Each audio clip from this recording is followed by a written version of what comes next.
Sino ba sa atin ang hindi namamangha kapag pinag-uusapan natin ang tungkol sa mga superheroes? Marahil ikaw ay nanonood ng mga movies na katulad ng Avengers o itong pinaka-latest yung Eternals. Alam nyo mga minamahal na mga kaibigan at mga kapatid, marahil ikaw ay namamangha sa kanilang pong kapangyarihan, galing, talino at kakaibang mga kakayanan na kanila pong nagagawa.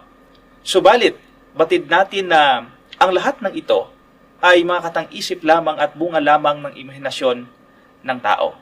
Subalit bagamat ganon, ito ay sinusubaybayan ng marami pong mga tao. Itong Eternals, sangayon po sa pag-aaral, ito po'y kumita ng halos humigit kumulang 400.2 million US dollars. Alam natin na ito hindi totoo, subalit ito'y sinusubaybay ng mga tao. Alam niyo po ba na sa Biblia ay marami ding mga tao na kung saan ay ginamit ng Diyos na maging kanyang instrumento upang iligtas ang kanila pong bayan. Subalit, sa mga oras nito, mga minamahal na mga kaibigan, ay pag-aaralan po natin ang superhero ng lahat ng mga superhero na iyan ay walang iba kundi ang ating Panginoong Hesukristo. Jesus is the real superhero. Ang Biblia, mga minamahal na mga kaibigan, ay nagtataglay ng maraming mga kwento. Mga kwento na kung saan ay kung paano ang Diyos ay gumagawa sa pamagitan ng kanyang mga lingkod upang gumawa ng kamangha-mangha at iligtas ang kanya pong bayan. Subalit ang kabuuan ng Biblia ay kasaysayan at kwento ng atin pong Panginoong Hesukristo. Subalit sa mga oras na ito, ang tuon po ng atin pong pag-aaral ay walang iba kundi ang aklat po ng Revelation. At titingnan po natin kung paano ipinakilala ng huling aklat na ito ng Biblia ang ating Panginoong Hesukristo bilang ating tunay na superhero.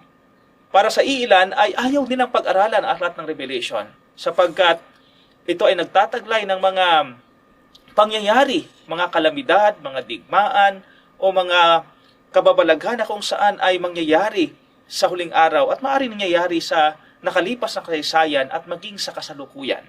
Subalit, ang hindi batid ng karamihan, ang aklat ng Revelation ay kapahayagan ng ating pong Panginoong Hesukristo ng kanyang pag-ibig, ng kanyang pagsasakripisyo at ng kanyang pagtatagumpay. Si Jesus sa aklat ng Revelation ay pinapakilala bilang Lamb of God, Lion of Judah, at dito ay pinapakilala yung kabuuan ng atin pong Panginoong Hesukristo ng kanyang pag-ibig, ng kanyang kapangyarihan at ng misteryo at hiwaga ng kaligtasan.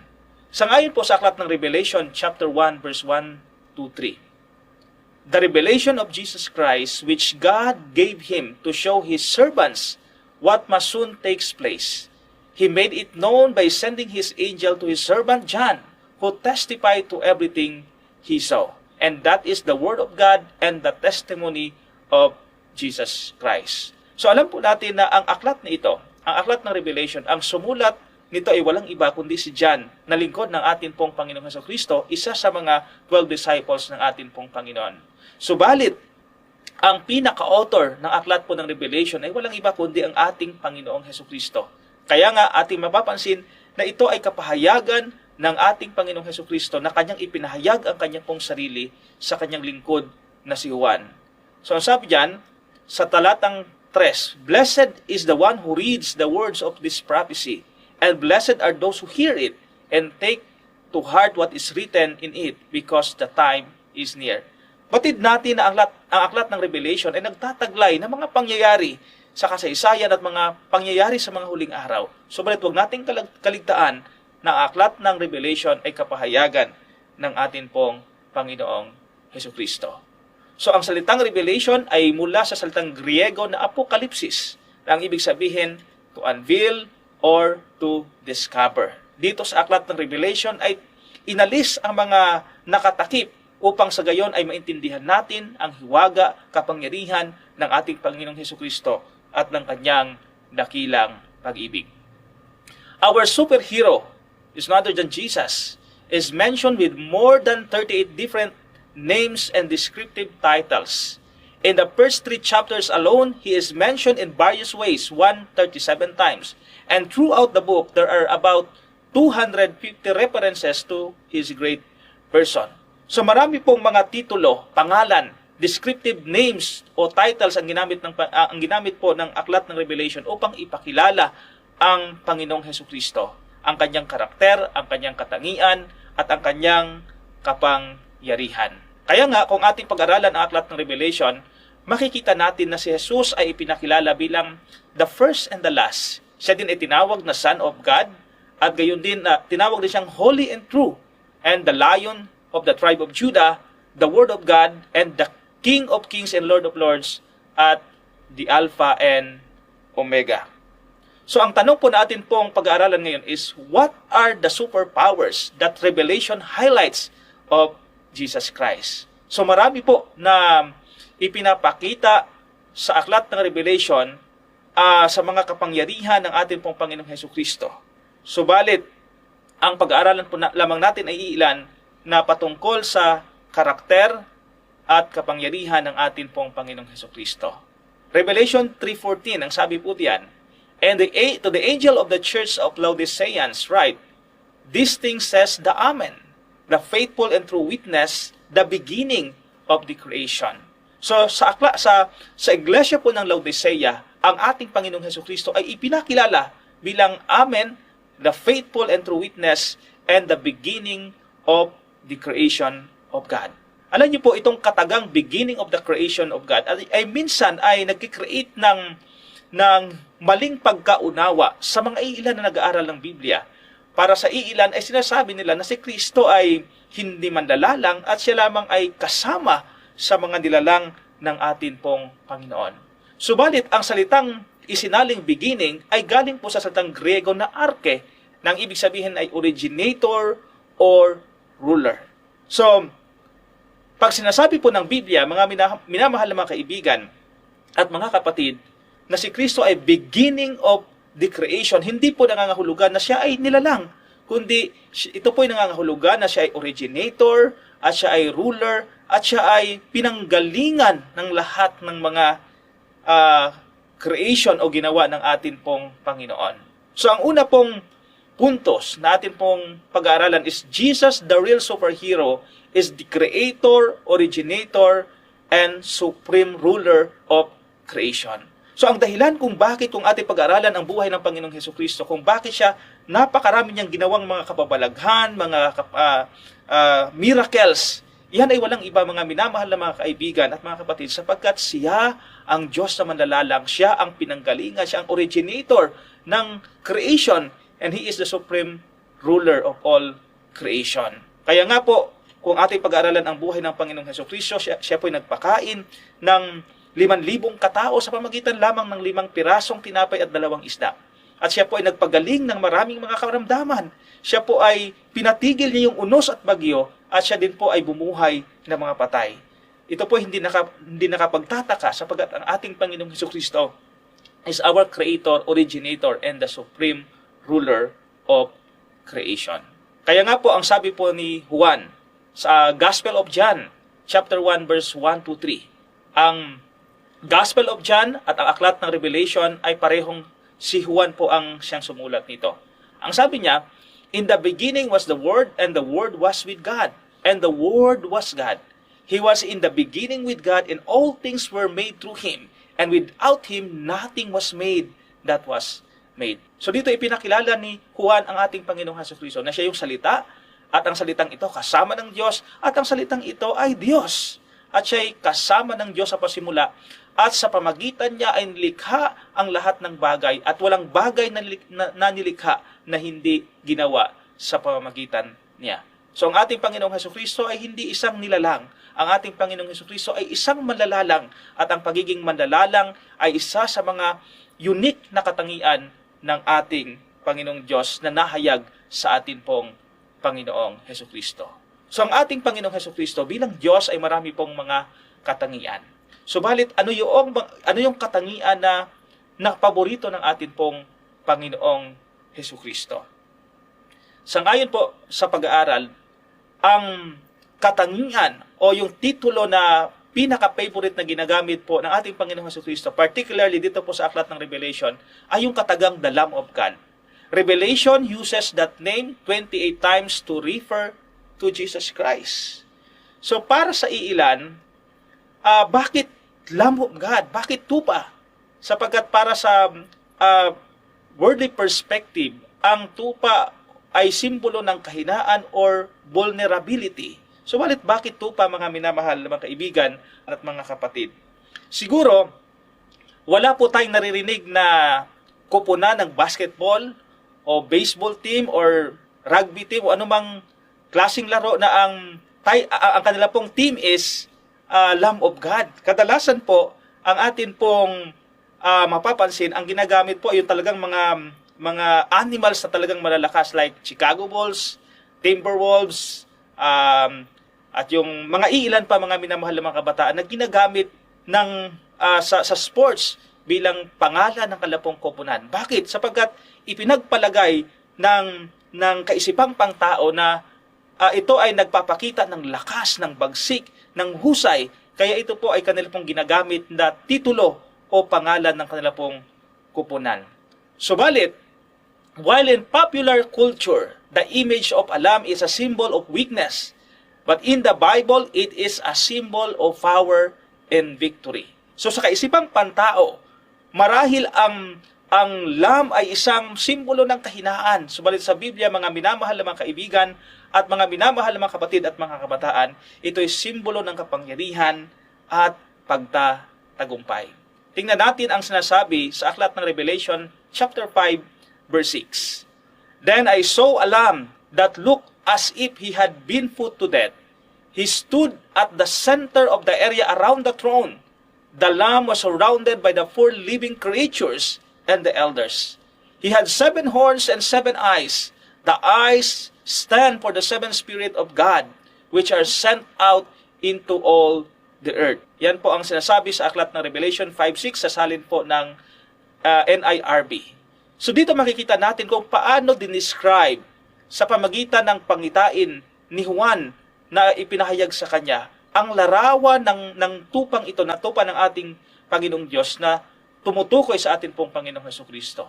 Na ang tupang ito, mga minamahal na mga kabataan at mga kaibigan, ay merong 7 horns at meron siyang 7 eyes. At yung eyes na yun stands for the 7 spirits of God. Alam niyo po ba na yung horns in biblical prophetic language, it represent power, strength, honor, and exaltation. Likewise, the eyes are a symbol of knowledge and wisdom. On the other hand, in the Bible, the number 7 is a symbol of perfection. So the image of the 7 horns represent perfect power, which is omnipotence. For its part, the image of the 7 eyes refers to perfect knowledge, which is yung pagiging omniscience ng atin pong Panginoon. So here, makikita natin na ang tupa sa aklat po ng Revelation sa Biblia ay hindi po simbolo ng kahinaan, kundi simbolo ng kapangyarihan at sakdal na kapangyarihan. Sapagkat yung horn ay nagde-describe ng authority, ng power, ng strength, samantala yung eyes ay kumakatawan o simbolo ng knowledge and wisdom. On the other hand, mga kapatid, mga kaibigan, yung 7 is a symbol of perfection. So dito natin makikita yung unique na makatangian ng Diyos. So kanina, ipinapakilala si Jesus bilang ating manlalalang na lumikha ng lahat ng bagay sa sanlibutan ito at walang nag-i-exist na hindi nilikha ng ating Panginoong Hesukristo. At dito naman, ipinapakilala ang ating Panginoong Hesukristo na He is perfect in His power. He has a unique characteristic of God, which is omnipotence, at gayon din ang kanya pong karunungan ay sakdal sapagkat dito ipinapakita na si Kristo ay Diyos na kung saan ay merong mga katangian na sa Diyos lamang ay meron. So, pangalawang puntos na atin pong pag-aaralan, mga minamahal na mga kabataan at mga kaibigan, Jesus, the real superhero, is perfect in wisdom as well as in all power. Our superhero can do anything and knows everything. His power and knowledge are perfect. In Him, there is no weakness or defeat. He is eternal and Almighty. So kung atin pong ikukumpara ang ating Panginoong Hesukristo sa mga karakter ng mga superheroes na alam po natin, ay meron po silang iba-ibang taglay na mga galing, iba't ibang taglay na kapangyarihan, iba't ibang mga taglay na supernatural powers. Pero ang ating Panginoong Hesukristo ay nasa Kanya ang lahat. He is all-powerful. He can do everything. His power and knowledge are perfect. He knows everything. And in Him there is no weakness. Hindi kagaya ng mga supernatural heroes na alam po natin, mga kapatid, na katang-isip ng tao ay gaano man kalakas, gaano man kabilis, gaano man katalino, ay meron silang mga kanya-kanyang weakness. May weak points sila, mga minamahal na mga kaibigan at mga kabataan. Subalit ang Panginoong Hesukristo, He is all-powerful, He is omniscient, and there is no weakness or defeat in Him. He is the real eternal and God Almighty. Dito po sa aklat ng Revelation, chapter 5, verse 9 and 10, ang sabi po dyan, you are worthy to take the scroll and to open its seals, for you were slain and have redeemed us to God by your blood, out of every tribe and tongue and people and nation, and have made us kings and priests to our God, and we shall reign on earth. So ang ating Panginoong Hesukristo, ipinakilala dito na siya ay, bagamat siya'y namatay, at ang kamatayan na iyon ay para tayo ay iligtas, at tayo ay matubos mula sa ating mga kasalanan sa pamagitan ng kanyang sakripisyo doon sa krus ng Kalbaryo. Mga minamahal na mga kapatid, mga kaibigan. So ang pangatlong punto sa atin pong tatandaan patungkol sa ating Panginoong Hesukristo bilang ating real superhero, Jesus, the real superhero, is the only one who is mighty to save us from the penalty and power of sin. Wala po tayong ibang tagapagligtas, mga minamahal na mga kaibigan at mga kapatid. Si Kristo lamang ang ating tagapagligtas. And He is the only one who is mighty to save us, not just from the penalty of sin, but also sa kapangyarihan ng kasalanan, tayo ay pinalaya ng atin pong manunubos at tagapagligtas ng ating Panginoong Hesukristo. Kaya nga po sa aklat ng Romans, chapter 8, verse 1 and 2, sinasabi ni Apostle Paul, therefore, there is now no condemnation for those who are in Christ Jesus.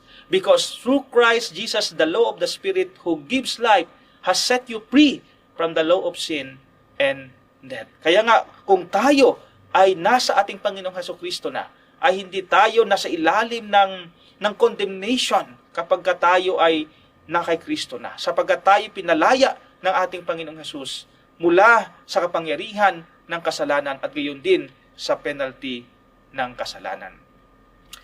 Mga minamahal na mga kaibigan at mga kapatid at mga giligiliw ko mga kabataan, nais ko po magbigay ng kwento. Meron pong isang kabataan sa iglesia po na akin pong pinaglilingkuran at siya po ay meron pong mensahe, pinadalang mensahe sa akin. Merong nag-message doon sa FB page ng iglesia na akin pong pinaglilingkuran na merong isang tao na nais na magkukumit ng suicide dahil sa matinding depresyon, problema, o pagiging miserable ng buhay na kanya pong kinakaharap. So kinabukasan po ay tinawagan ko po ang taong ito. At napag-alaman ko sa pamagitan ng kanya pong ikinuwento sa akin. Ang taong ito ay galing sa isang pamilyang marangya.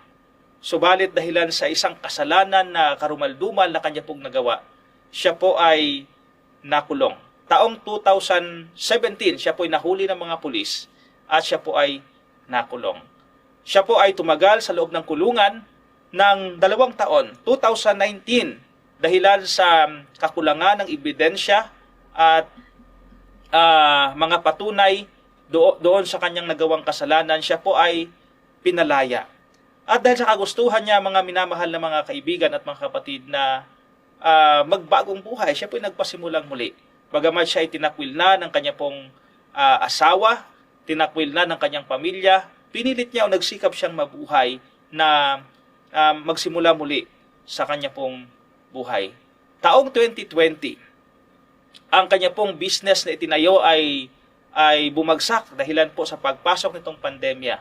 At siya po, dahil siya ay tinakwil na ng lubusan ng kanya pong mga kamag-anak, siya po ay pag-alagala na lang sa lansangan, pag-alagala na lang sa kali. At nung gabing iyon, ang taong ito, dahil sa wala na siya nakitang pag-asa sa kanyang buhay, ninais na lang niya na magpakamatay.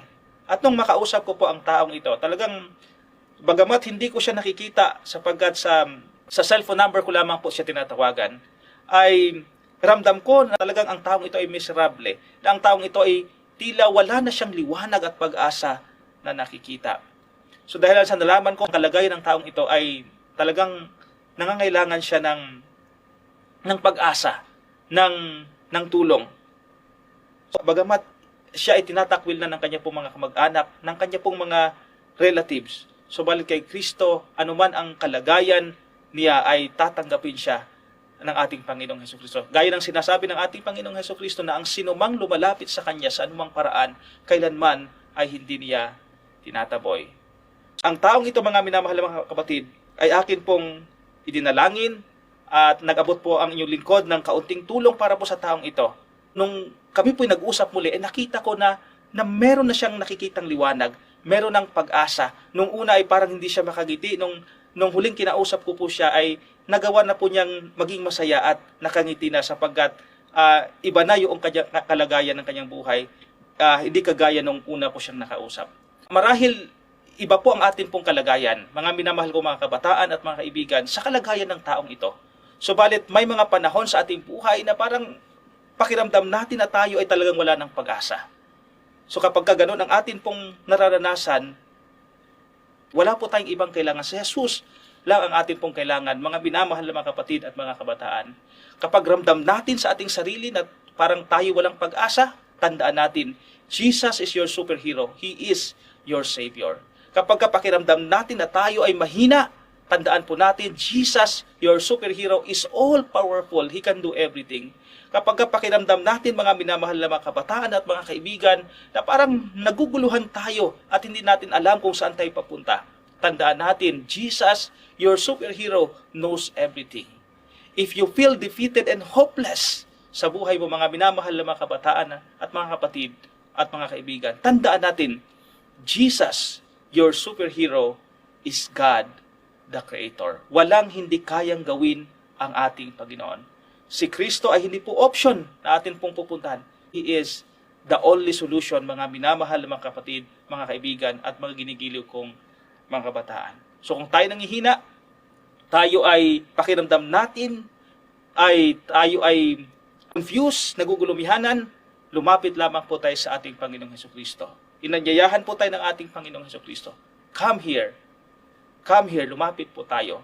Surrender your life to the true superhero of history, which is no other than Jesus Christ. Tayo po ay manalangin. Dakilang Diyos, amang banal na makapangyarihan sa lahat, sa mga oras ito kami po ay nagpapasalamat sa pamagitan po ng pag-aaral, O Diyos, ng inyong pong banal na salita, na kung saan inyo pong ipinahayag sa amin ang inyo pong bugtong na anak na walang iba kundi ang aming Panginoong Hesukristo na amin pong manunubos at tagapagligtas. O Diyos, sa mundong ito ng kasalanan, sa mundong ito na napakaraming suliranin at mga kalamidad, wala pong iba kaming kailangan kundi ang amin pong Panginoong Hesukristo. Siya ay Diyos na aming manilikha. Siya ay Diyos na puno ng kapangyarihan. He is all-powerful.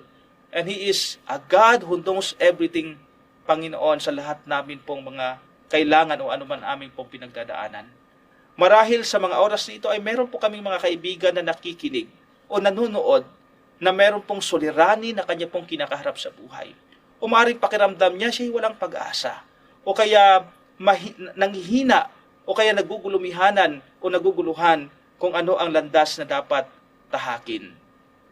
Aming dalangin, dakilang Diyos, na ang mga taong ito ay inyo pong gabayan, ituro sila sa amin pong Panginoong Hesukristo, na ang Panginoong Hesukristo lamang ang siyang sagot sa anumang amin pong suliranin, anumang amin pong pinagdadaanan, anumang mga bagay, O Diyos, na amin pong nararanasan. Si Kristo lamang ang siyang sagot sa lahat ng ito. Aming dalangin na kasihan kami ng inyong pong banal na Espiritu at patuloy kaming akayin ang amin pong mga kabataan, O Diyos, na merong mga suliranin, ang mga kapatid sa pananampalataya na pakiramdam ay nanghihina, O Diyos, akayin kami patuloy na tumingin sa amin pong Panginoong Hesukristo, na ilagak ang aming pagtitiwala sa Kanya, na ipagkatiwala at isuko ang aming buhay sa Kanya, sapagkat siya lamang ang tunay na superhero ng aming pong buhay na makapagliligtas sa amin anuman ang amin pong kalagayan. Salamat po sa katiyakan na ang amin pong mga dalangin ay inyo pong dininig dyan sa langit. Ang lahat ng ito ay amin pong inihiling sa pangalan lamang ng amin pong manunubos at tagapagligtas sa si Kristo Jesus. Amen.